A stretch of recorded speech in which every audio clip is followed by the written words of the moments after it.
شفقت رکھتا ہے اور ہر طرف محبت، یگانگت، یکسوئی اور پاکستانیت کا پیغام دیتا ہے، نہ کہ دن رات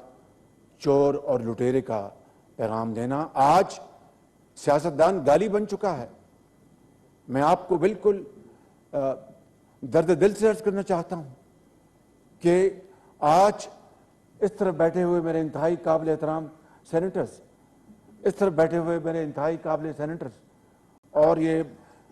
گیلری میں بیٹھے مہمان گرامی، اور یہ اپنا ہمارے دوست ممالک کی جو سفراء ہیں، کیا یہ ہر چیز دیکھتے نہیں، پڑھتے نہیں، سنتے نہیں کہ آج پاکستان کے اندر یعنی نظام کو تہوالہ کرنے کے لیے آخری دھکا لگایا جا رہا ہے۔ ٹوٹل ڈیفائنس ہے، ٹوٹل ڈیفائنس۔ جناب چیئرمین، میں نے اپنی زندگی میں اس طرح کے انتہائی مخدوش اور خراب حالات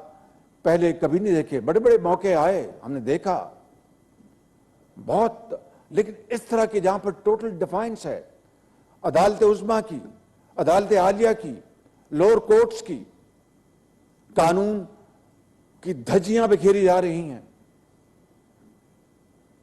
اور جو ادارے ہیں ان کی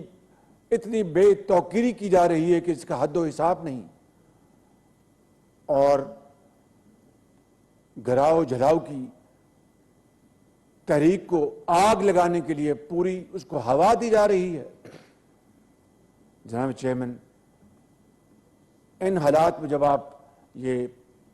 گولڈن جوبلی بجا طور پر آپ منا رہے ہیں، جس کے لیے پوری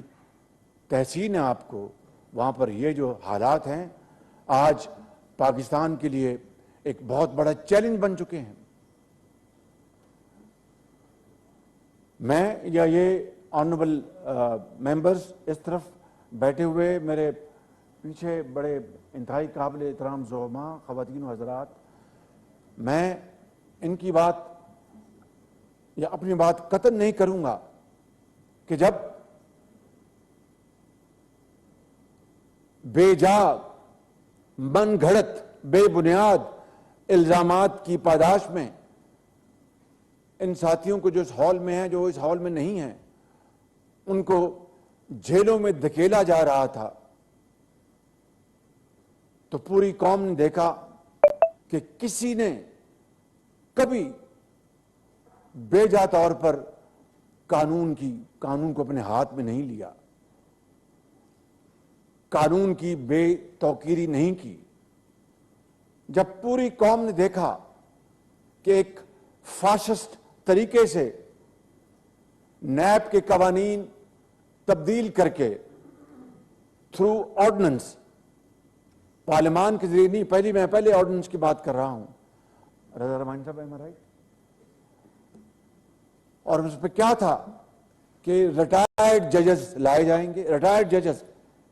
کہ خدا نہ خواستہ